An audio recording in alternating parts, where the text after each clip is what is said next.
আসসালামু আলাইকুম প্রিয় বন্ধুরা, ইউরিনারি ট্র্যাক ইনফেকশন বা মূত্রনালীর সংক্রমণকেই আমরা কিন্তু প্রস্রাবে ইনফেকশন হিসেবে জানি বা প্রস্রাবে ইনফেকশন বলে থাকি। প্রস্রাবে ইনফেকশন কেন হয়, প্রস্রাবে ইনফেকশন হওয়ার কি কারণ রয়েছে এবং প্রস্রাবে ইনফেকশন যে রোগীর দেখা দেয় তার কি কি লক্ষণ দেখা দিতে পারে, কি কি সিম্পটম দেখা দিতে পারে। আর আজকের এই ভিডিওতে আরো একটি খুবই গুরুত্বপূর্ণ বিষয় নিয়ে আলোচনা করব, সেটি হচ্ছে যাদের প্রস্রাবে ইনফেকশন হয় তারা কিভাবে ন্যাচারালি কোনো ঔষধ ছাড়াই, কোনো মেডিসিন ছাড়াই কিভাবে এই রোগ থেকে প্রতিকার পেতে পারেন সে বিষয় নিয়ে আলোচনা করব। সো বুঝতেই পারছেন আজকের এই আলোচনাটুকু কতটা বেশি আপনার জন্য গুরুত্বপূর্ণ হবে, তাই এই বিষয়ে জানতে হলে ভিডিওটি না টেনে সম্পূর্ণ দেখুন। বন্ধুরা, আমি ডাক্তার আল মাহমুদ, খিদমা হোমি হলের পক্ষ থেকে আজকের এই স্বাস্থ্য পরামর্শমূলক ভিডিওতে আপনাকে জানাই স্বাগত।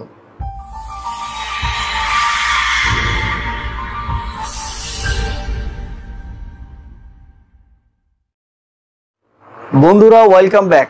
এখন আলোচনা করব প্রস্রাবে ইনফেকশন দেখা দিলে কি কি সিম্পটম বা লক্ষণ দেখা দিতে পারে সে সম্পর্কে। আপনি কিভাবে বুঝবেন যে আপনার প্রস্রাবে ইনফেকশন দেখা দিয়েছে কিনা। তার জন্য কিছু পরীক্ষা নিরীক্ষা তো অবশ্যই আছে।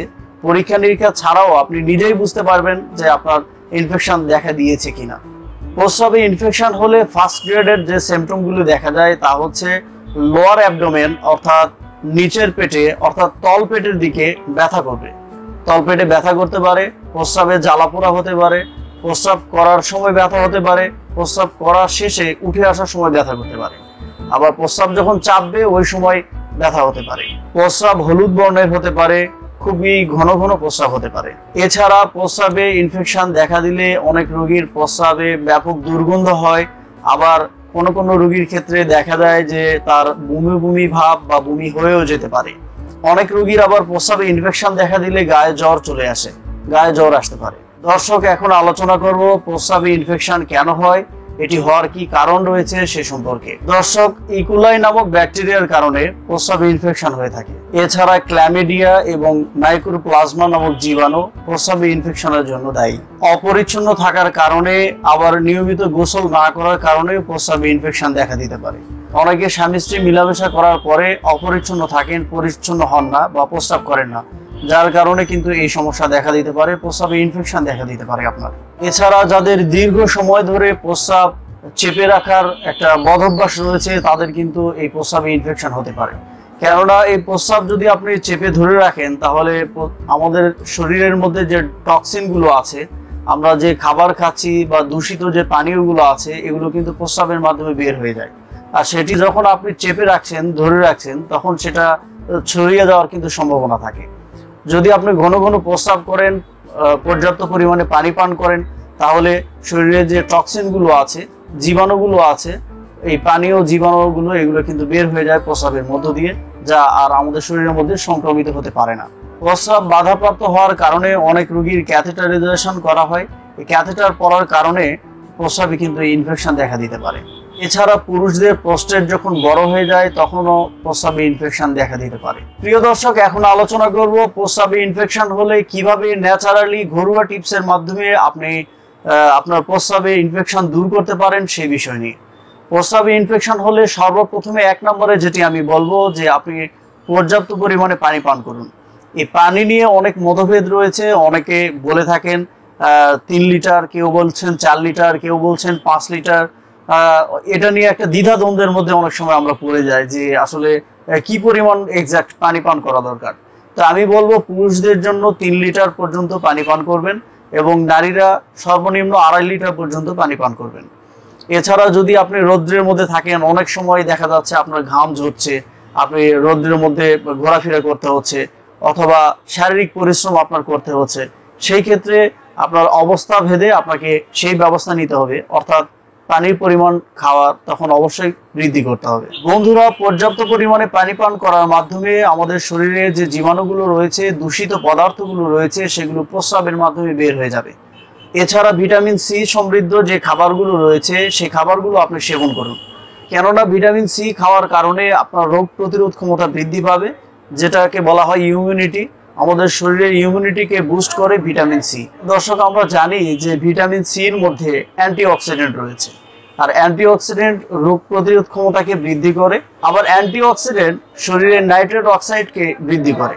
যা আমাদের শরীরের মধ্যে যে জীবাণুগুলো রয়েছে সেগুলোকে কিল করে বা প্রতিহত করে, মেরে ফেলে, যার জন্য আমরা এই প্রস্রাবের ইনফেকশন থেকে প্রতিহত হতে পারি। আপনি আনারস খেতে পারেন। আনারসের মধ্যে রয়েছে ব্রোমিলিন, যা আপনার প্রস্রাবে ইনফেকশন দূর করতে দারুণ কার্যকরী ভূমিকা পালন করে। যারা বিবাহিত তাদের জন্য একটা এক্সট্রা পরামর্শ, সেটি হচ্ছে যে আপনি সহবাসের পূর্বে প্রস্রাব করে নিন এবং সহবাস সম্পন্ন করেও প্রস্রাব করে নিন।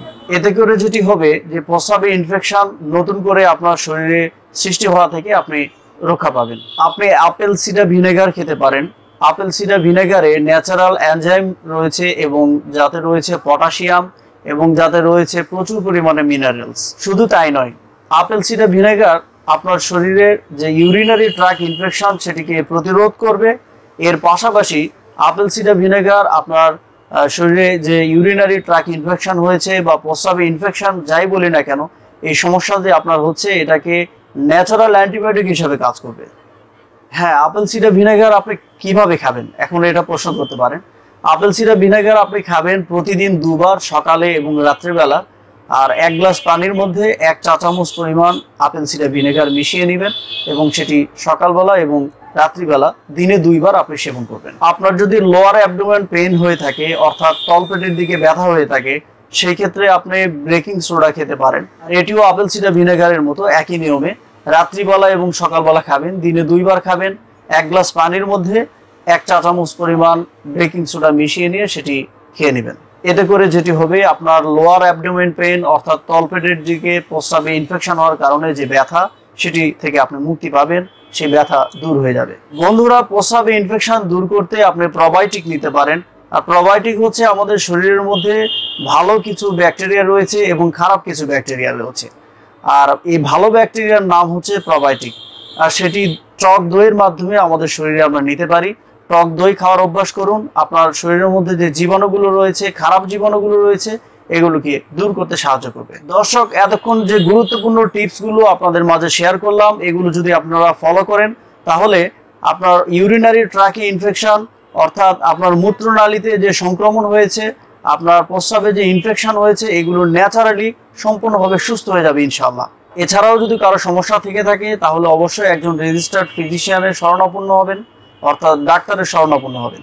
আশা করছি আজকের এই আলোচনাটুকু আপনার ভালো লেগেছে। যদি ভালো লেগে থাকে, ভিডিওটি অবশ্যই বন্ধুদের মাঝে শেয়ার করে দিবেন, তাতে বন্ধুরাও উপকৃত হতে পারবে। আর হ্যাঁ, আমাদের চ্যানেলটি সাবস্ক্রাইব করে রাখুন। এতে করে যেটি হবে, আমরা পরবর্তীতে স্বাস্থ্য পরামর্শমূলক যে আলোচনাগুলো ইউটিউবে আমরা পাবলিশ করি, সেগুলো খুব সহজেই আপনি পেয়ে যাবেন। আপনার সুস্বাস্থ্যতা কামনা করে আজকের মতো এখানেই বিদায় নিচ্ছি। আল্লাহ হাফেজ।